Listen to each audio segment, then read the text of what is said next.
All eyes are on Senator Chuck Schumer. The New York Post is reporting that 3 sitting congressmen and the newly chosen Manhattan GOP chairwoman are on the short list of potential Republican challengers for Schumer come next year. So the big question is, do they really have a shot at taking down this long-tenured Schumer? And joining us now to talk about this, the author of that report, our political analyst, the New York Post political columnist, Fred Dicker. And Fred, I'll tell you what, anybody who wants to take on Chuck Schumer, when you can look at the numbers he's able to pull in every time he runs for re-election, is really a brave soul, aren't they?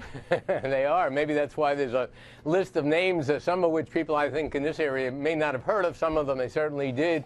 I would note that Chuck Schumer, living up to his reputation of being a Democratic version of Al D'Amato, Senator Pothole, was at the Albany County Airport today, as we know, talking about JetBlue. Look, it'd be very difficult. Let's just start with the possible candidates quickly.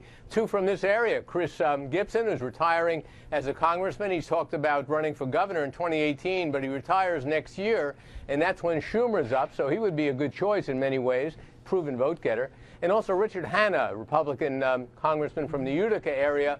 Both Gibson and Hanna, interestingly enough, are pro-choice on abortion and have supported same-sex marriage. And a lot of Republicans think that could help in a statewide race.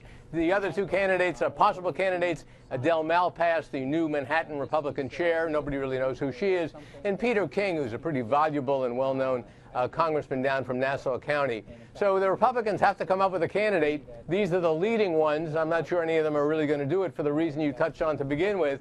How can you beat Chuck Schumer? Yeah, I mean, it seems to me if you got the party's support that you might view yourself as something of a sacrificial lamb in this position. And I don't know, is there any way to beat Chuck Schumer?